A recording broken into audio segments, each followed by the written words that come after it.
Oke, baik. Untuk ngobrol santai sore hari ini, saya ditemanin oleh seorang musisi yang keren, ganteng, dan seorang musisi dan juga seorang penyanyi juga ya, pemain drum yang keren, dan juga seorang penyanyi, dan saya menyebutnya dia multi talent karena juga beliau musisi ini juga baru belakangan lulus jadi konsultan KI ya. Jadi selamat juga nih buat Marcel Siahaan yang akan menemani kita sore hari ini ngobrol-ngobrol tentang masalah konten-konten yang memang bagaimana sih sebenarnya yang terjadi kalau banyak konten-konten yang boleh dikatakan orang banyak sekarang menggunakan cover version gitu ya. Terus kemudian ternyata nyanyiin lain orang lain terus kemudian dikomplain. Nah, ini hal-hal yang mungkin banyak terjadi. Saya banyak cerita teman-teman saya yang masa pandemi ini iseng-iseng bikin nyanyi di sebuah ruangan gitu, direkam, kemudian diupload di YouTube. Ternyata viewernya banyak gitu. Nah, terus kemudian dikomplain, itu lagu saya tuh, kamu harus bayar, harus izin sama saya. Nah, ini kan banyak hal seperti ini terjadi. Nah, kita sapa dulu kepada Mas Marcel sore hari ini. Selamat sore, Mas Marcel. Hai Pak Agung, apa kabar? Baik. Senang sekali bisa ketemu Anda, dan di sini juga sudah banyak teman-teman yang bergabung sore hari ini. Jadi kita mau diskusi nih Mas Marcel mengenai masalah yang tadi sudah saya sampaikan ya. Nah, ini gimana nih Mas Marcel nih perkembangan saat sekarang ini kan banyak teman-teman yang membuat konten-konten seperti itu ya, nanti kemudian diupload di YouTube ya. Dan sekarang juga di era pandemi gini banyak juga nih teman-teman yang jadi youtuber nih. Ya, oke. Gimana Mas Marcel nih? Selamat sore Pak Agung, dan juga selamat sore tim dari DJKI Kemenkumham. Terima kasih atas ucapan selamatnya, dan juga teman-teman yang sekarang lagi menyaksikan live-nya kita berdua di sini. Kalau saya gini, kalau saya tidak pernah bermasalah dengan sisi kreativitasnya. Ya, jadi siapapun sebetulnya punya hak untuk membuat karya, membuat konten, dan kemudian menguploadnya di digital platform, ya, digital platform streaming apapun gitu ya. Itu haknya. Tapi memang begini, secara umum kita juga perlu melakukan, saya nggak tahu ya Mas, saya nggak berani bilang edukasi lah, tapi minimal kita harus ngingetin. Yeah. Sebelum kita punya akun sosial media saja, ya kan, kita pasti dihadapkan pada satu laman yang menunjukkan adanya terms and conditions, ya. Itu kan, itu semacam regulasi yang sebetulnya harusnya kita baca, ya, harus dibaca. Ada ketentuan mengenai batas umur, ada ketentuan mengenai copyright infringement, ya, ada ketentuan mengenai do's and don'ts yang harus dilakukan ketika kita punya akun sosmed dan sebagainya. Termasuk ketika kita juga bikin channel sendiri di YouTube misalnya. Jadi apa yang mau saya bilang di sini adalah ini mengenai pemahaman kita akan yang namanya aturan main di jagat digital menurut saya. Nah, ini harapannya dengan kita ngobrol-ngobrol sore ini, teman-teman yang punya kreativitas tinggi untuk bikin konten apapun, vlog, apapun deh pokoknya ya, musik, cover dan segala macam, itu sadar bahwa ada banyak hal yang kita juga harus jalani sesuai dengan ketentuan aturan main ini, sekaligus juga ada sesuatu yang kita tidak boleh lakukan. Gitu. Ada yang tidak boleh kita lakukan, ada yang boleh kita lakukan, ada yang bisa kita lakukan dengan izin. Itu ada beberapa hal, ada ketentuan-ketentuannya sebetulnya.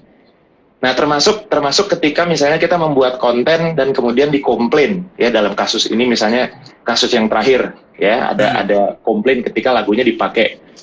Ya. Kalau saya pribadi melihat hak cipta khususnya, kekayaan intelektual khususnya, hak cipta khususnya, dasarnya adalah itikat baik, Mas. Ya, good faith itu penting. Nah, good faith ini apa? Itikat baik ini apa? Salah satunya adalah hubungannya dengan akhlak sebetulnya. Jadi ketika kita mau pakai konten milik orang lain, yang dimana di situ terkandung ada hak milik orang lain, atau lisensi yang dipegang oleh pihak tertentu, sudah sepantasnya lah kita sebelum pakai itu kita permisi dulu, kita izin dulu sebetulnya. Nah, ini yang menurut saya mungkin tidak tersosialisasikan atau kurang tersosialisasikan dengan baik ke semua orang yang kemudian involve atau engage dengan social media platform ini gitu. Nah, ini yang perlu kita terus himbau, kita terus kasih tahu bahwa permisi itu adalah satu bagian dari upaya itikat baik kita sebetulnya. Iya. Kalau dibilang kemudian anggapan di luar sana bilang bahwa this is internet world, kita bebas melakukan apapun, kita bebas ngeklik apapun gratis, kita bisa ngedownload apapun bebas. Ternyata tidak, gitu. Itu yang harus diakui, itu yang harus kita terus sosialisasikan. Ternyata tidak seperti itu. Iya, apalagi lagunya booming gitu ya, setelah di cover booming gitu ya. Sebetulnya booming itu otomatis kan menunjukkan adanya view yang melebihi kapasitas tertentu. Misalnya kayak kalau di YouTube kan lebih dari 10.000 view itu bisa monetize dengan AdSense. Dari disitulah kemudian muncul aspek ekonomisnya di situ yang kemudian bisa dihitung kan. Betul. Nah, barulah gitu. Tapi sebetulnya lepas dari itu pun harusnya sih kita tetap harus dengan itikat baik, Mas, sebisa mungkin. Apalagi kalau memang kita niat dari awal memang kita mau cari uang dari konten ini gitu.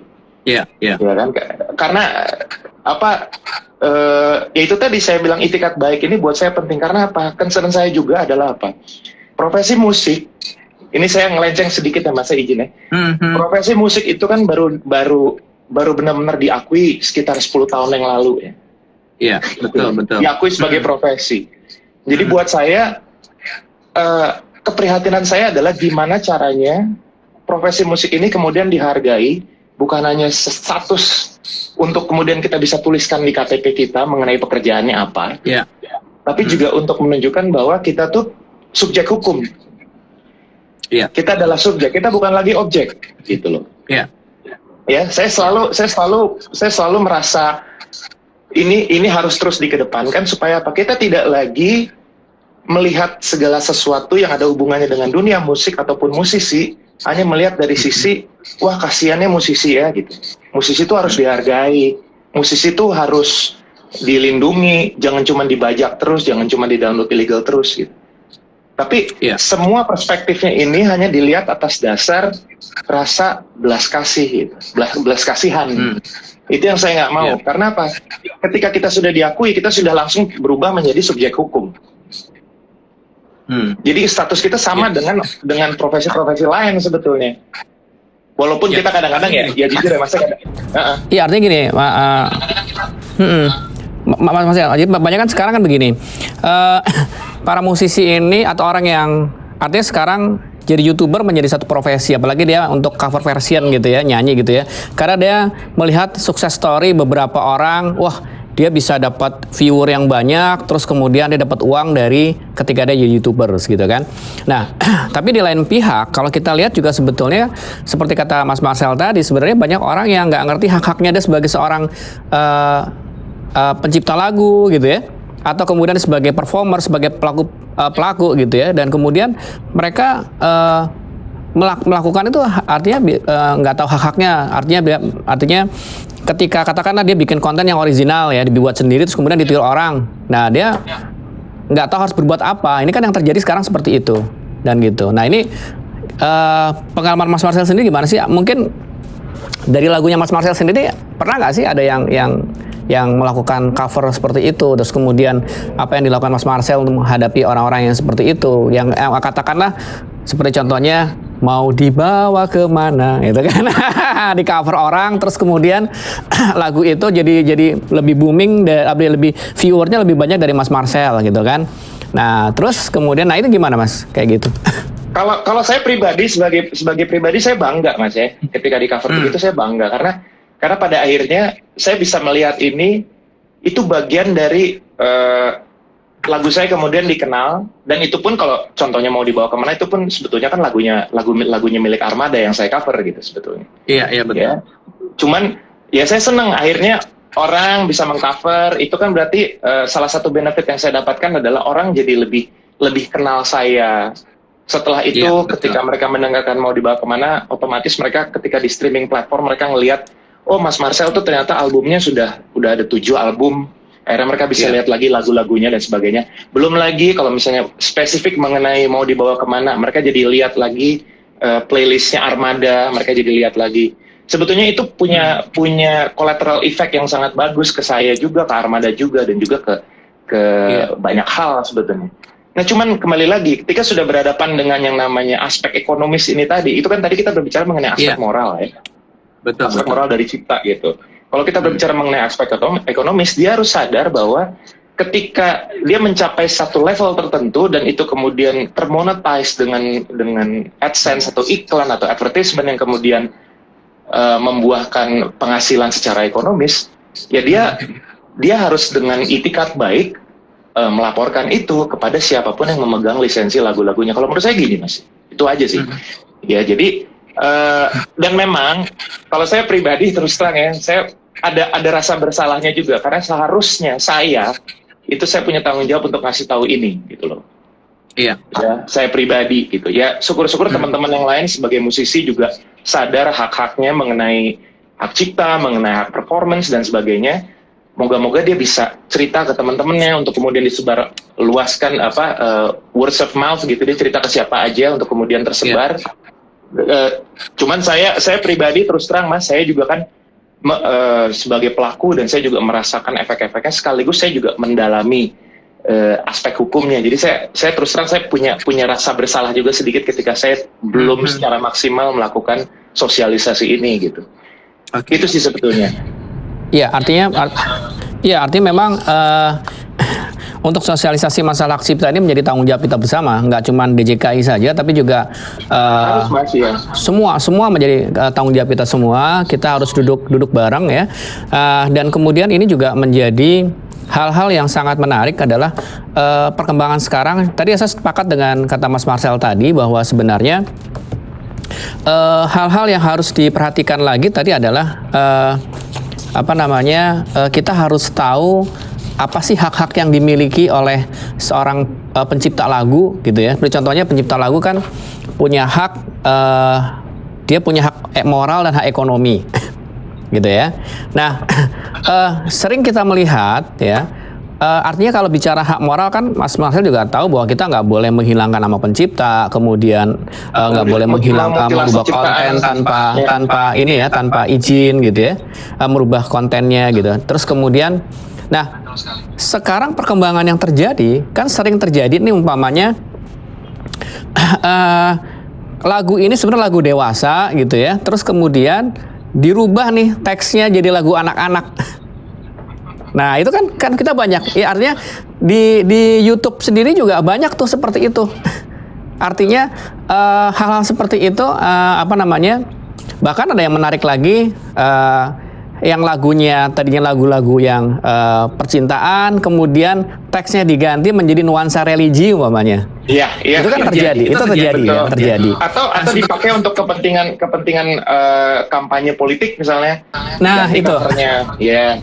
Betul. Artinya kan sebetulnya di satu sisi memang boleh dikatakan ada penggunaan itu atau penggantian itu orang tidak mengetahui, merubah begitu saja.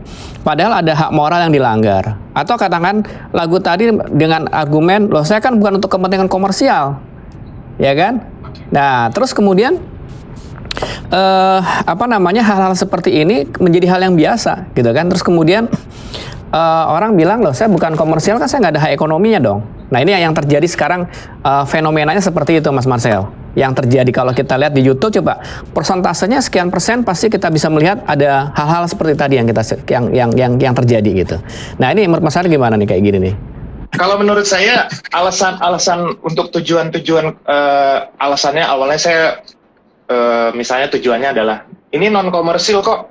Ada kemarin juga kebetulan teman istri saya yang bertanya gitu ya. Kayak saya waktu itu bikin foto-foto keluarga waktu saya lagi liburan, terus kemudian saya bikin montase-montase gitu, terus kemudian saya kasih lagu di belakangnya. Terus tiba-tiba saya coba upload di YouTube, padahal itu kepentingannya sebetulnya buat saya senang-senang aja masuk di channel saya, tapi tiba-tiba sama YouTube ditutup lagunya gitu. Jadi dikasih tiga pilihan. Dua pilihan kalau nggak salah, lagunya ditutup atau sama sekali nggak pakai lagu atau gimana gitu. Pokoknya jadi nggak boleh gitu. Dia tanya ke saya, kenapa ya begitu ya? Padahal kan saya tujuannya bukan bukan komersil. Ya, tapi saya bilang ini adalah konsekuensi dari kamu masukin itu ke dalam jalur publik. Ini adalah public performance gitu. Iya. Iya kan? Jadi Betul. kalaupun misalnya ternyata view-nya di bawah standar untuk memenuhi syarat mendapatkan AdSense atau mendapatkan monetize dengan iklan, itu sebenarnya dari awal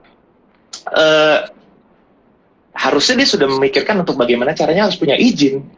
Karena dia tahu, dia sadar itu bukan lagu dia. Betul. Orang saya aja pernah kok di Instagram, teman saya mengupload itu lagu ciptaan dia gitu. Sedikit doang. Itu ditanya dulu sebelumnya, ini ada keterkaitan nggak dengan lagu ini? Kalau nggak ada keterkaitan, berarti kamu harus minta izin. Tapi kalau memang kamu ada keterkaitan, misalnya karena ini lagu kamu sendiri, baru kamu boleh langsung. Akhirnya dia bilang langsung ini lagu saya. Jadi nggak boleh ngomong keterkaitannya saya punya memori dengan lagu ini, nggak bisa. Iya, nggak ada urusan, Mas. Karena pada akhirnya kita masuk ke dalam ranah publik, kita menempatkan diri kita di dalam public dome, istilahnya bukan public domain. Iya, setuju. Itu public area gitu. Itu public space, digital space milik publik gitu. Jadi ya itu juga kan kalau kita lihat sama dengan kasus-kasus yang pernah terjadi ketika orang misalnya dia merasa dikenai tindakan melawan hukum oleh orang lain, terus kemudian dia curhat di sosial media, ya kan, berharap bahwa sosial media ini sangat pribadi, tapi ternyata kemudian dia digugat balik oleh orang yang dia curhatin itu karena merasa namanya dicemarkan, ya kan? Oh, saya kan cuma nulis di status Facebook, ya status Facebook itu adalah public space gitu. Nah ini orang-orang tuh harus mengerti itu gitu. Jadi akhirnya orang tidak boleh lagi seenaknya ngomong. Nah termasuk juga ini, ketika dia mengupload hasil karya orang lain, ya dia harus dengan itikat baik, kembali lagi itikat baik lagi untuk melaporkan bahwa ya ada ini, ada copyright yang saya pakai. Sebetulnya gitu sih Mas, yes. Itikat baik semuanya gitu.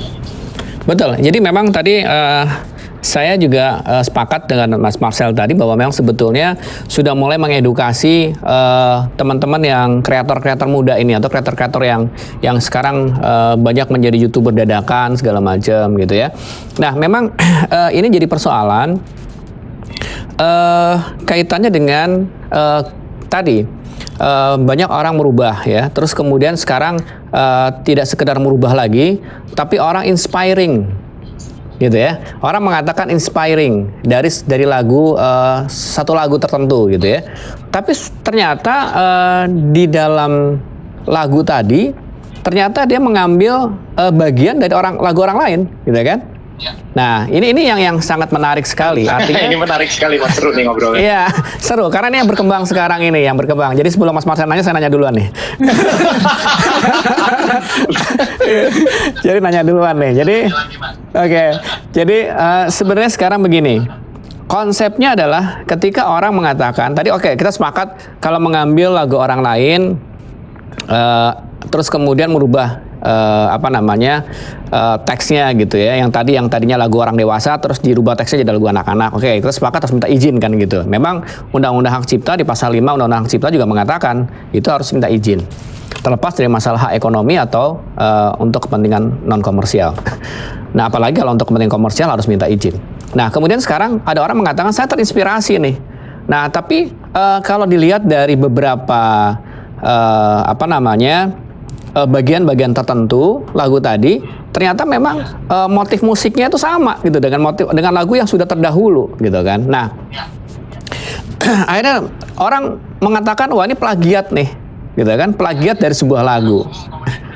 Nah, orang plagiat, jadi kemudian dikecam dan segala macam. Nah, sebenarnya ini yang menarik adalah ketika kita mengatakan plagiat, sebenarnya indikatornya apa sih bisa dikatakan plagiat untuk bidang musik? Kalau buku udah jelas, dia mengambil sebagian cita-cita orang lain dimasukkan tanpa menyebutkan sumbernya, itu sudah plagiat gitu kan. Nah, untuk lagu ini gimana gitu Mas? Artinya ketika ada orang mengatakan analoginya adalah 8 bar. Tapi ternyata nggak ada yang 8 bar. Ternyata mengambil bagian substansial dari sebuah lagu tadi juga bisa dikatakan sebagai pelanggaran. Ada beberapa kasus-kasus yang muncul, gitu kan. Nah, menurut Mas Marcel gimana nih kondisi hal seperti ini? Nah, di jagat digital ini sebelum kita bicara mengenai itu kan kita berbicara mengenai aturan hukumnya, Mas ya. Kita bicara dulu di jagat digitalnya ini. Sekarang udah mulai banyak publisher atau pihak-pihak tertentu yang memiliki license ya untuk bisa men-trace siapa aja pelaku copyright infringement ya dengan menggunakan yang namanya sistem digital fingerprint system. Jadi fingerprint likeness. Jadi apapun yang ada kemiripan, dan itu sangat detail karena menggunakan sistem algoritma dan segala macam. Begitu ada kemiripan, itu langsung bisa ke-trace siapa aja yang mirip.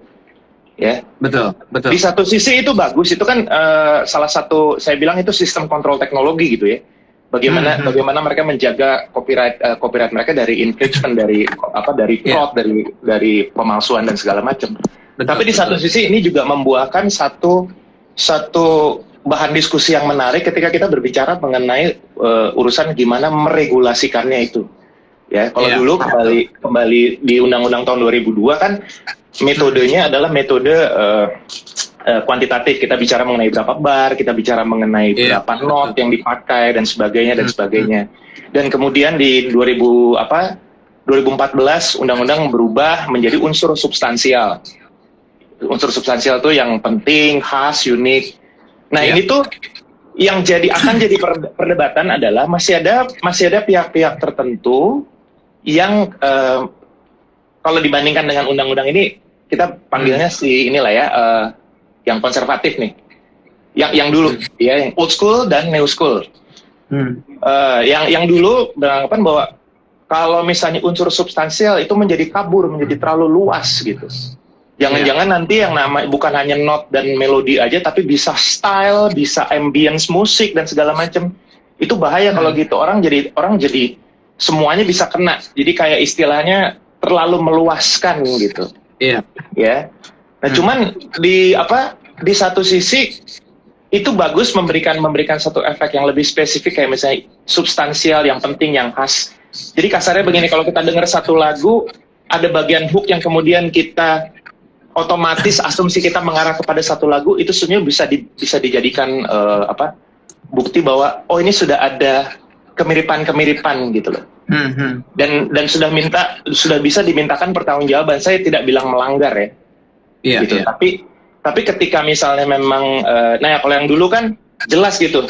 7 misalnya 8 not gitu ya. 7 not gitu.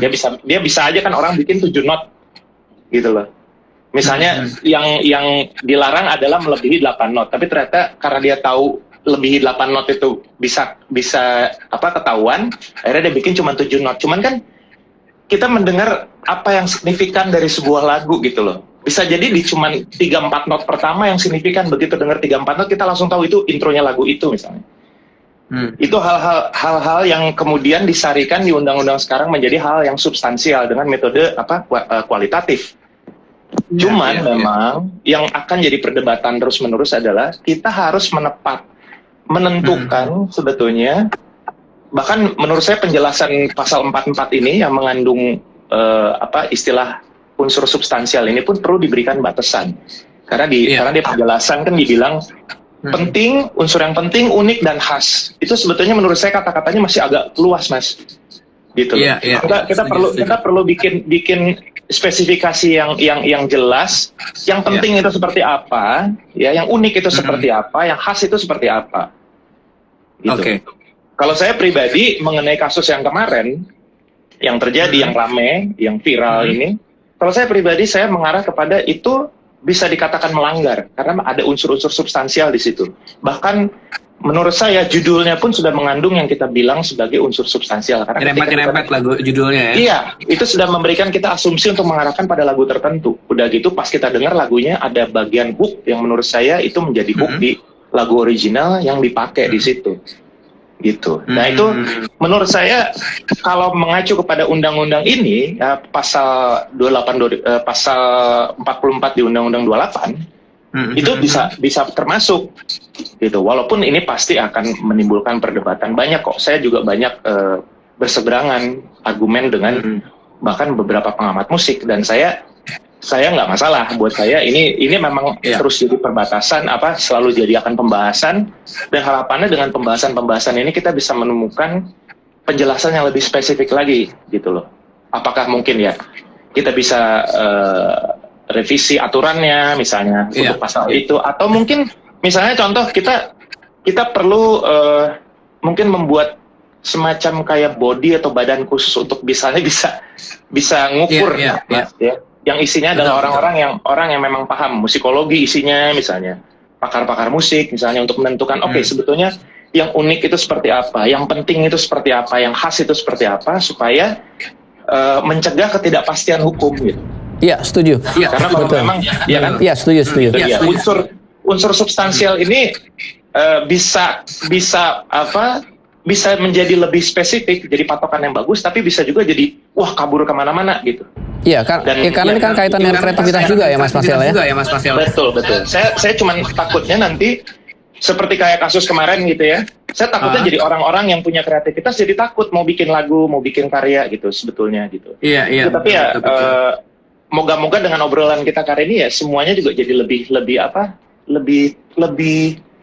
sadar bahwa ketika dia masuk ke dalam jalur publik secara digital, apalagi berhubungan dengan yang namanya ranah orang lain, privasi orang lain, atau karya orang lain, dia sadar bahwa itu ada konsekuensi-konsekuensi yang harus dia lewatin gitu. Itu aja sebetulnya. Jadi biar nggak apa ya Mas ya? Kalau istilah bahasa Sunda kan, kalau nggak salah Mas Agung dulu sempat di Ciamis ya. Tawa aja nih. Kalau istilah bahasa Sundanya itu lalawora Mas. Lalawora tuh scattered gitu, kemana-mana gitu. Ngasal. Nah itu yang jangan sampai gitu. Jangan sampai ngasal. Jangan, nggak boleh. Emang kalau sampai ngasal gitu enggak dicarekan. Bisa dicarekan ke Bapak Ibu nak. Baik, tadi menarik Mas Marcel. Artinya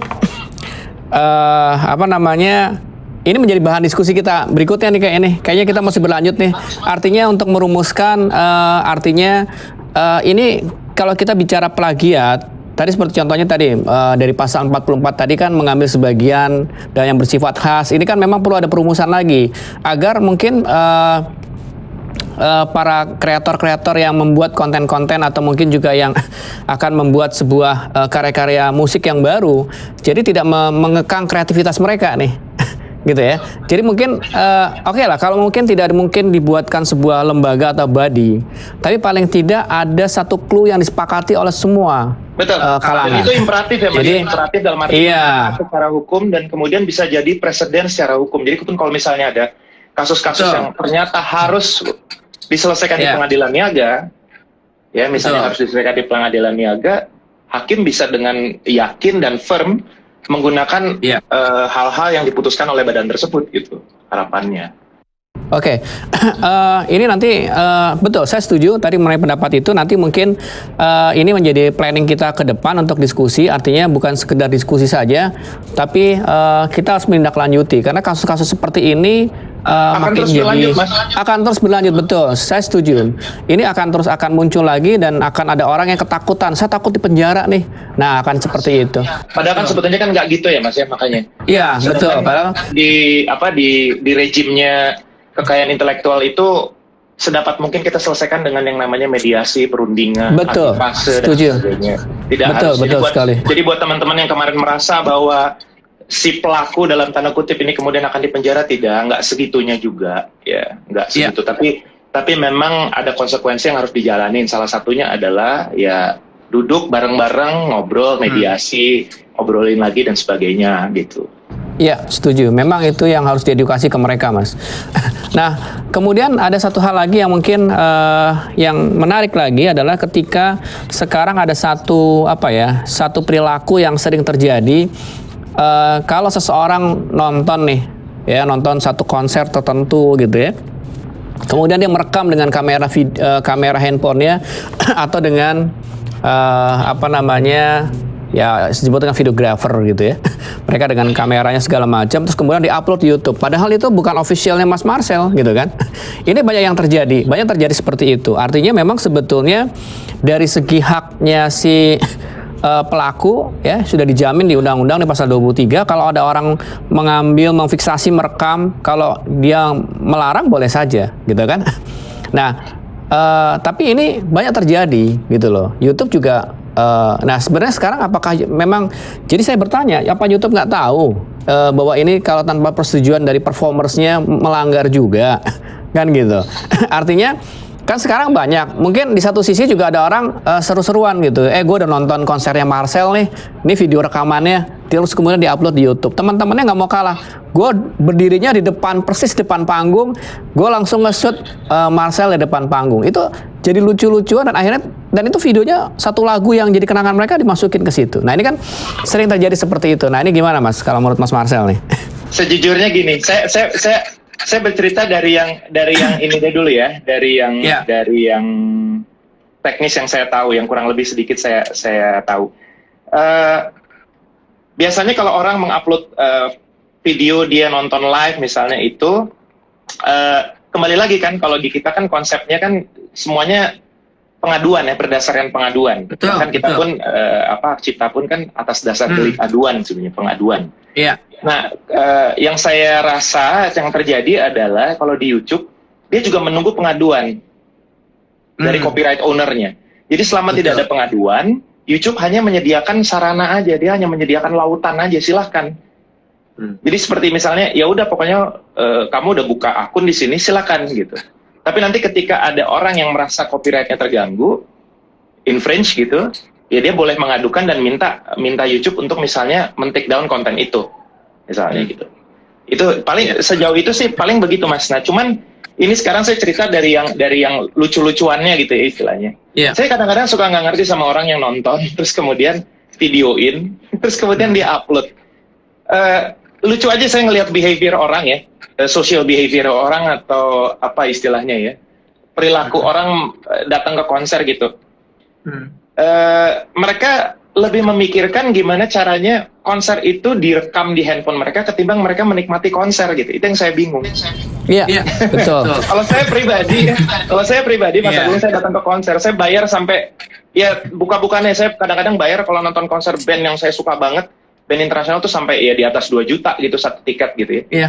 Saya mau bener-bener kalau bisa saya pegang yang nyanyinya gitu. Iya, betul. Saya nggak mau urusan dengan saya nggak mau urusan dengan handphone tuh saya matiin. Jadi kadang-kadang kalau ada teman-teman saya yang suka nanya gitu, lo mau nonton konser apa? Kayak waktu itu saya waktu itu nonton Madonna di Sydney. Saya nonton Madonna itu ada beberapa teman saya yang udah, ayo dong live report dong. Nggak mau, gue mau nonton. Udah, ngapain live report? Justru mengurangi rasa ini kita ya, menikmati musik yang ditonton gitu ya. Iya, saya mau nonton, malah suruh tiba-tiba live report. Itu pertama. Kedua, saya yakin kualitasnya pun nggak bagus gitu. Jadi ketika di-upload di YouTube buat apa gitu, ya kan? Udah gitu mengandung masalah kan kayak begitu. Iya, betul. Itu aja sih kalau saya.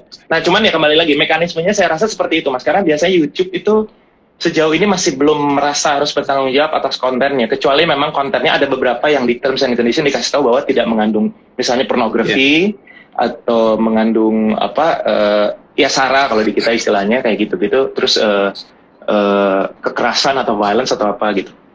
Tapi mungkin dari performersnya harus bikin larangan gitu loh, nggak boleh merekam selama pertunjukan. Oh iya, kalau itu pasti.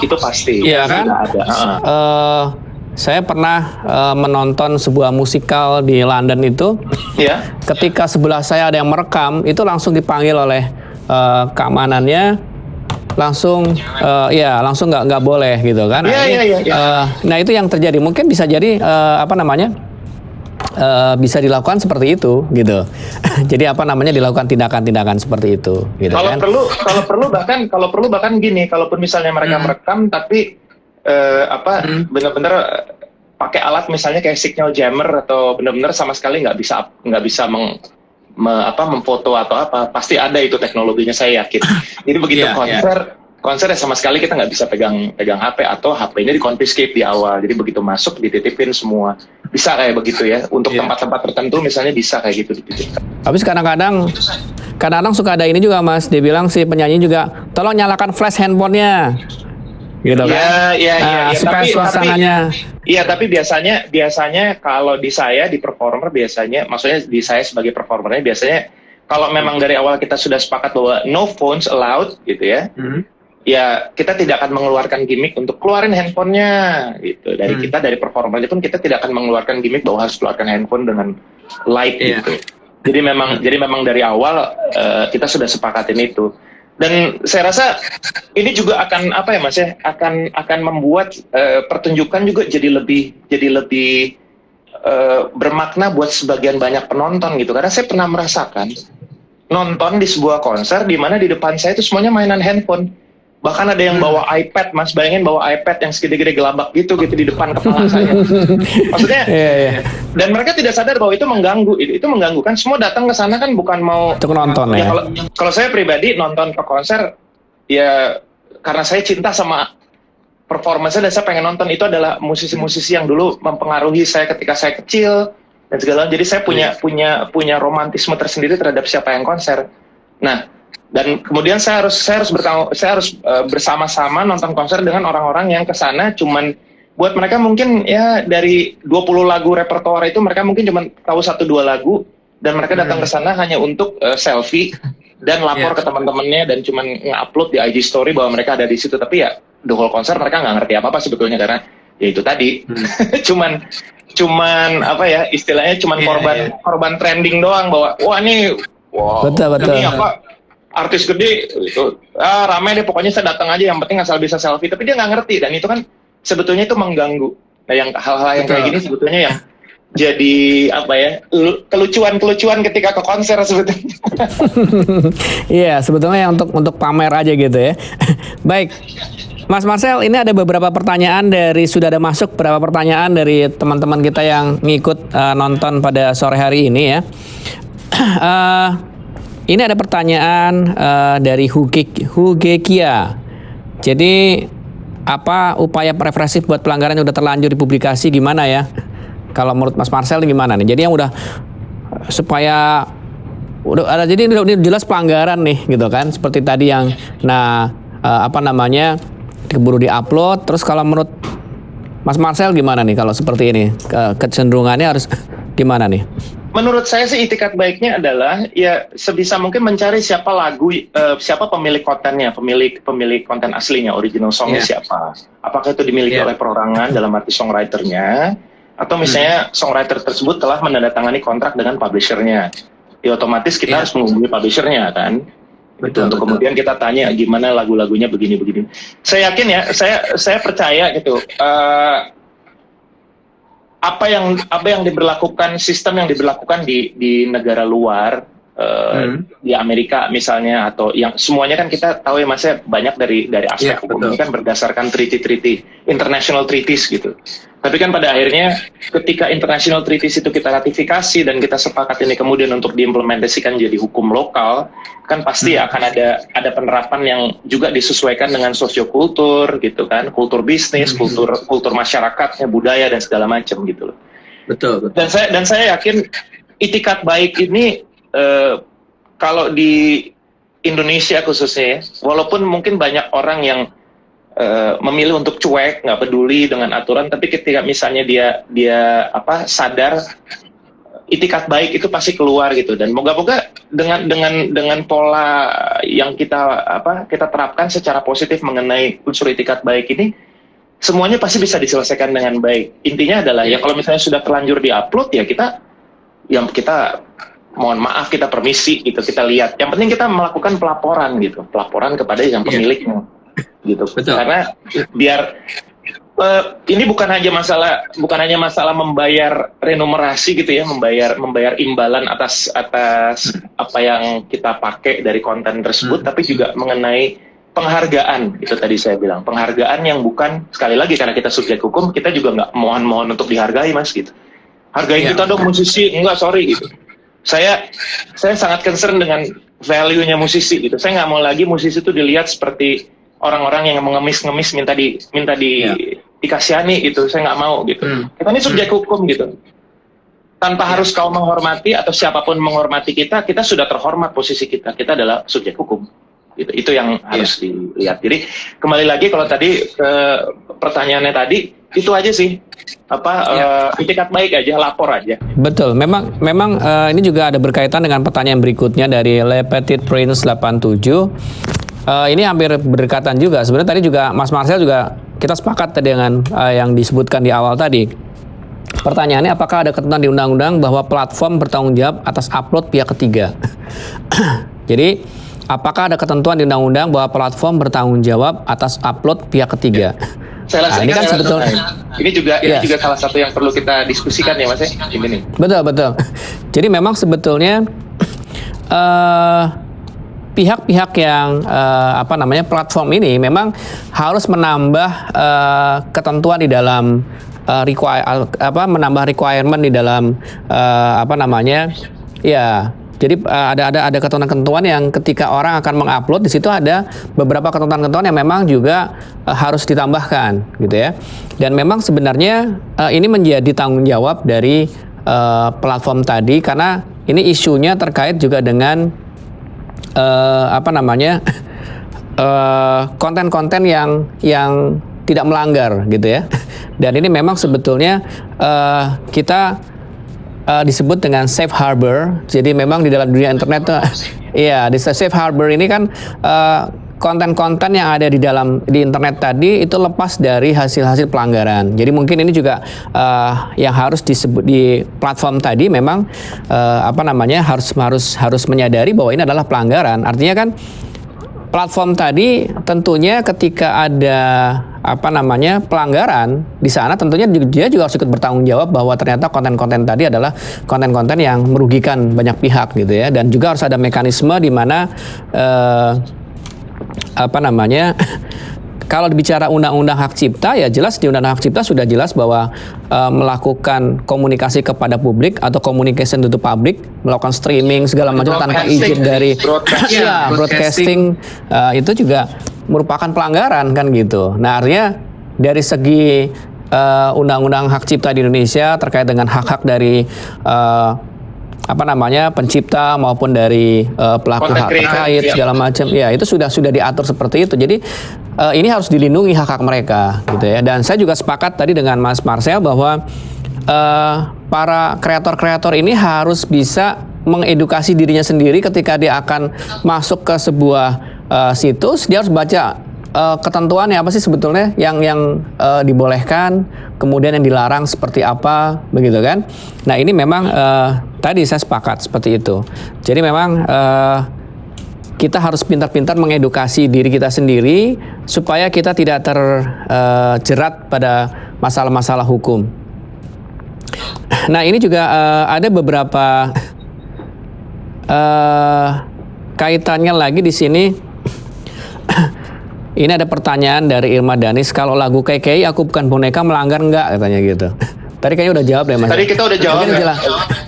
Udah jelasin lagi kayaknya melanggarnya di mana. Ini pertanyaan saya kayaknya orang kepo banget nih, pelanggarnya di mana nih gitu. Tapi siapa tadi namanya Mas? Maaf. Dari Irma Danis. Iya, Irma Danis.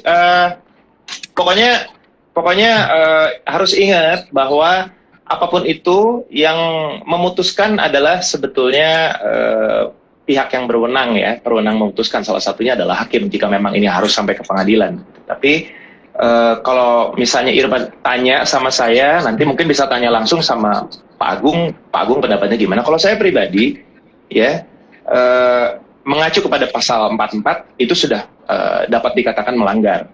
Ya, melanggar di sini adalah apa? Melanggar itu jangan sampai dianggap bahwa melanggar terus kemudian masukkan penjara, enggak gitu. Tapi pelanggaran ini, ya pelanggaran unsur substansial ini dikatakan dapat dimintakan pertanggungjawaban. Ini maksudnya. Jadi jangan langsung rame teriak-teriak di sana terus kemudian bilang bahwa pihak-pihak tertentu mencoba untuk memotong rezekinya KKI atau misalnya apa. Bukan, ini bukan masalah memotong rezekinya. Justru kita mikirnya harus dibalik gitu. Harus dibalik. Ketika KKI bikin konten, dia minta izin dulu nggak sama yang punya, gitu loh. Iya. Dia sadar nggak kalau itu ternyata mengambil konten orang itu. Jadi jangan dibalik. Jadi jangan playing victim di sini. Jangan dibalik gitu. Kita jangan membalikkan perspektifnya gitu. Tapi kembali lagi, saya nggak masalahin itunya. Kalau saya pribadi menganggap itu ada unsur pelanggarannya di situ dan itu memang bisa dimintakan pertanggungjawaban. Tapi ini pasti tentunya kembali lagi akan terjadi banyak perdebatan karena banyak juga yang tidak sesuai dengan pendapat saya karena menurut mereka lagunya sama sekali nggak ini kok, melodinya sama sekali berbeda dan segala macam. Iya, tapi saya kan argumen saya adalah ini masalah unsur substansial yang saya bilang tadi penting, khas dan unik dari lagu utama yang kemudian dipakai untuk menguatkan konten baru ini. Saya bilang. Bahkan saya bisa bilang, secara jujur saya bisa bilang bahwa dari judulnya pun sudah mengarahkan asumsi kita untuk kemudian semacam punya apa ya, anggapan bahwa ini lagu memang mengandung unsur dari lagu originalnya, Aku Bukan Boneka, dan ternyata setelah didengar ada hooknya yang memang secara tidak langsung diambil gitu. Gitu. Jadi kalau ini kembali lagi ini akan jadi perdebatan dan akan jadi obrolan seru. Tapi kalau tanya saya pribadi, ya saya jawabannya itu. Buat saya itu ada unsur pelanggarannya di situ. Kalau saya. Nah, kalau Pak Agung gimana? Tuh. Ya. Ya, kalau saya tadi memang ya tadi artinya ada beberapa ketentuan tadi di dalam pasal 44 itu kan pembatasan pengecualian terhadap ciptaan. Jadi pasal itu mengatakan tidak dikatakan pelanggaran kalau dia kan gitu kan ya untuk kepentingan tertentu dalam hal apa gitu kan. Nah artinya sekarang dibalik, dikatakan melanggar kalau dia nggak dapat bukan untuk kepentingan yang disebutkan dalam ketentuan tadi. Nah itu memang disebutkan mengambil sebagian ciptaan atau bagian substansial gitu kan. Ya memang sebetulnya hal-hal seperti ini juga memang merupakan pelanggaran kalau dia mengambil bagian substansial. Nah, jadi memang yang tadi kita sepakat bahwa ini akan menjadi bahan diskusi kita berikutnya, yang artinya mungkin akan lebih besar lagi kita akan rumuskan.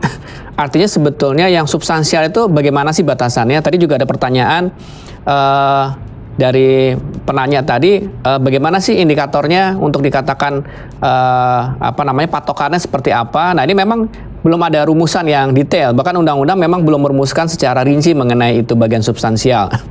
Kalau kita melihat dari kasus yang terjadi di luar negeri adalah yang selalu dicontohkan di dunia internasional terkait dengan bagian substansial itu adalah ketika Vanilla Ice mengambil lagunya Queen.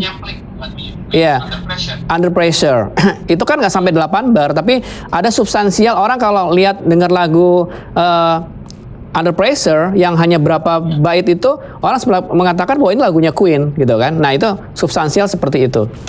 Nah tapi memang perlu ada rumusan lagi nih, batasan-batasannya supaya teman-teman yang kreatif tadi bisa lebih berkarya lagi tanpa harus ketakutan gitu kan. Nah ini nanti mungkin jadi bahan diskusi kita yang selanjutnya, karena kita sudah bicara lebih teknis lagi, dan tentunya forum yang berikutnya kita akan lebih banyak ngundang musikolog, terus kemudian pakar hukum yang terkait dengan bidang musik dan segala macam, dan juga nanti tentunya juga Mas Marcel juga ikut harus terlibat di dalam hal ini untuk diskusi, karena juga banyak juga beberapa musisi yang lain juga yang punya concern mengenai masalah ini. Jadi nanti ini jadi bahan diskusi kita berikutnya gitu ya, dan biar bisa saya dan Mas Marcel diundang lagi oleh teman-teman Humas DJKI.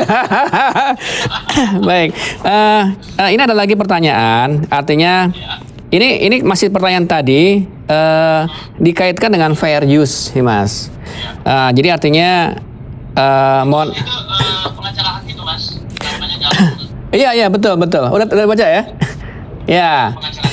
Ya, mohon izin Bang Marcel, baru izin bergabung, mohon izin jelaskan kepada masyarakat terkait fair use. Karena mereka selalu bilang kalau kita nggak tahu bahwa sebelumnya ada lagu yang mirip, gimana? Nah, ini yang menarik gitu kan? Ya, ini menarik. Tapi kalau saya pribadi menanggapi ini ya kembali lagi gitu.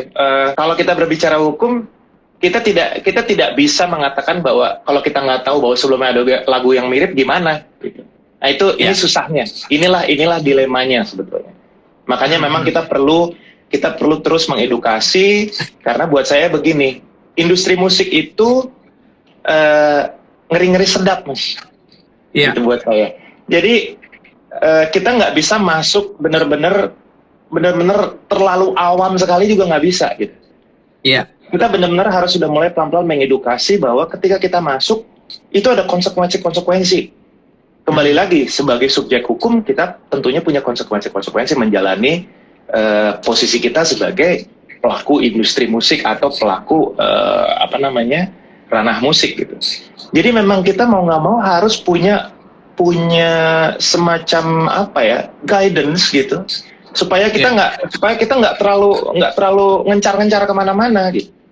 Jadi Betul. istilahnya gini, kasarnya gini, kalau misalnya kita nggak bisa bela diri, jangan coba-coba mau masuk ke daerah MMA misalnya atau latihan Iya, MMA betul. gitu.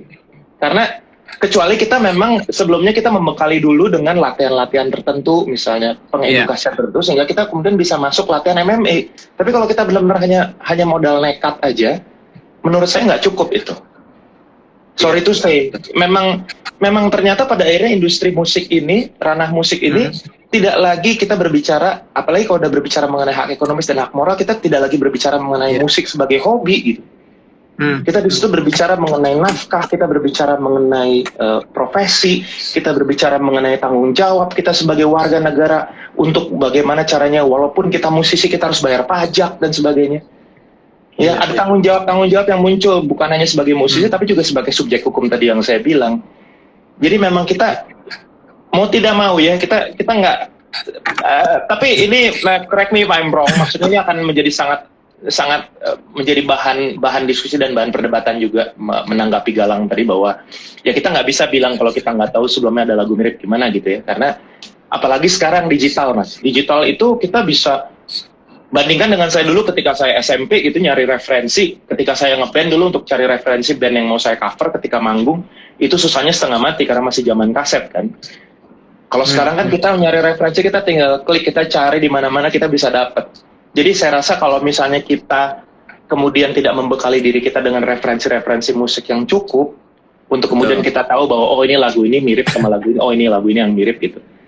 Dan kemudian kita melakukan modifikasi supaya tidak mengganggu hak copyright orang misalnya, itu saya rasa akan lebih baik gitu. Karena ya mungkin ini hubungannya juga kalau kita nggak tahu bahwa sebelumnya ada lagu mirip gimana, mungkin secara kasar kita bisa samakan dengan teori fiksi hukum kali mas ya.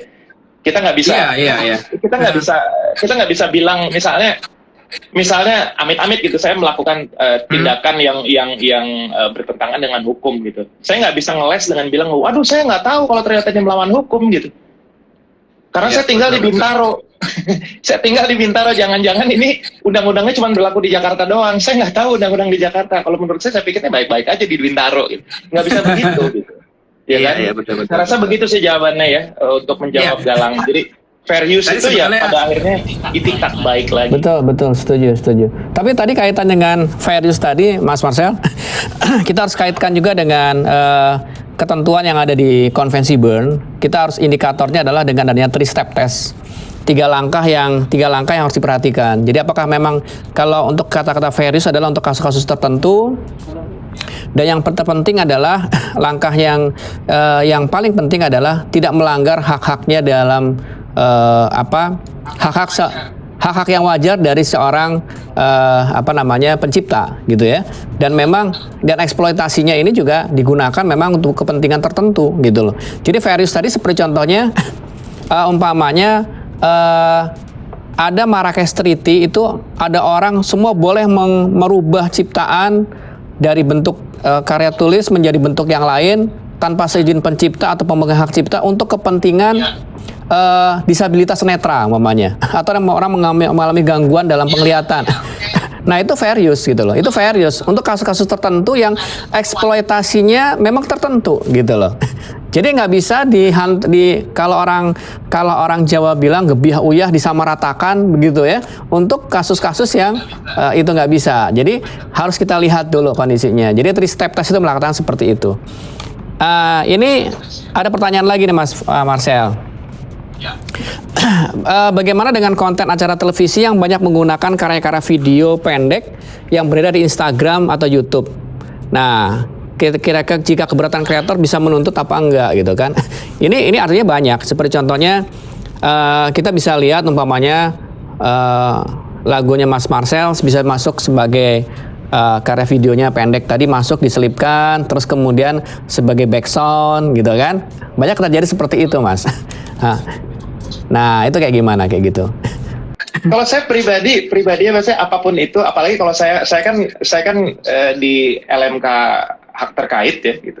Dan kita Iya. kan prinsipnya begitu master bunyi, bayar gitu. Prinsipnya begitu. Apapun Iya, itu, iya. mau cuma semenit kayak, mau cuma 2 detik kayak, pokoknya begitu master master bunyi kita bayar. Intinya tetap Iya. sih, Mas. Tetap itu tadi, balik lagi ke fair use dan itikat baik tadi gitu. Ya laporkan saja gitu. Karena ya kita jangan, kasarnya istilahnya kalau bahasa tahun 80, kita jangan belaga pilon gitu.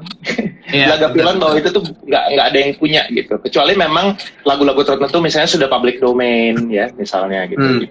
Itu lain soal gitu. Itu lain soal. Iya. Kita otomatis itu, atau misalnya memang misalnya hak ciptanya misalnya dimiliki oleh pemerintah misalnya gitu kan, dipegang oleh pemerintah karena tidak ada yang mengelola misalnya. Ya kan itu di pasal berapa ya Mas ya? 39 ya? 39. Dikelola pemerintah. Iya, 39. Misalnya begitu gitu kan. Itu lain gitu. Tapi kan Iya, oke. ya kembali lagi Mas, pokoknya apapun itu kalau udah pakai konten orang, kalau menurut saya sih itikat baik dan fair use aja udah paling benar. Baik Mas, ini waktu sudah hampir habis ya, mendekati jam 5 sore ya. Saya lihat partisipasi teman-teman yang ingin tahu tentang masalah konten ini cukup menarik sekali. Jadi tadi kembali ke masalah tadi, ya benar tadi ini kalau ada kreator keberatan ya nggak usah sungkan-sungkan dia melaporkan, gitu kan? Nah, Laporkan saja. Nah, kemudian ini bisa bagaimana kalau ini ada pertanyaan lagi, bagaimana cara mengadukannya? Nah, pengadukan bisa dengan artinya begini. Di Direktorat Jenderal Kekayaan Intelektual ada namanya Direktorat Penyidikan dan Penyelesaian Sengketa. Itu bisa lapor ke sana, teman-teman, ya. Dan nanti dilaporkan ke sana, nanti ada PPNS yang akan menangani hal tersebut, gitu ya. Dan memang Indikasinya nanti Mas ya. iya, betul sekali. Dan itu akan bisa menyelesaikan dari hal seperti itu. Jadi nggak usah takut kalau memang ada konten-konten yang memang digunakan oleh orang lain. Apalagi tadi seperti sekarang kan juga banyak yang jadi backsound itu segala macam lagunya Mas Marcel dipakai gitu ya. Nah itu seperti yang bisa kita lihat tadi bisa digunakan. Baik, Mas Marcel, terima kasih atas obrolan kita sore ini, dan kita bisa ngobrol berikutnya lagi untuk yang topik yang berbeda. Kita masih satu topik yang kayaknya harus didiskusikan lebih dalam lagi, yang kaitan dengan batasan plagiat tadi. Ya, ini menjadi isu kita berikutnya. Dan teman-teman KI, ini tadi sesi kita ngobrol kita kali ini ya, ngobrol sore hari ini yang sangat bermanfaat, dan teman-teman yang lagi di jalan mudah-mudahan bisa menjadi bahan wawasan, dan juga teman-teman jadi makin tahu, makin berhati-hati lagi. Seperti tadi kata Mas Marcel, betul sekali, kita harus bisa mengedukasi diri kita dulu supaya kita jangan menggunakan konten-konten yang keliru. Nah, jadi saya ucapkan terima kasih kepada semua teman-teman KI yang sudah bergabung dan memberikan pertanyaannya. Kalau belum ada yang terjawab, nanti kita akan jawab di kesempatan lain, gitu ya Mas ya. Dan kemudian Mas Marcel, terima kasih lagi, tetap jaga kesehatan. Salam sejahtera, Pak. Semangat di era COVID sekarang ini, tetap kita selalu semangat dan kita selalu berkarya. Terima kasih. Selamat sore teman-teman semua. Mas Marcel, terima kasih. Sama-sama. Titip salam untuk Sampai teman-teman jumpa. kaya, Pak. Teman kaya Pak. Siap.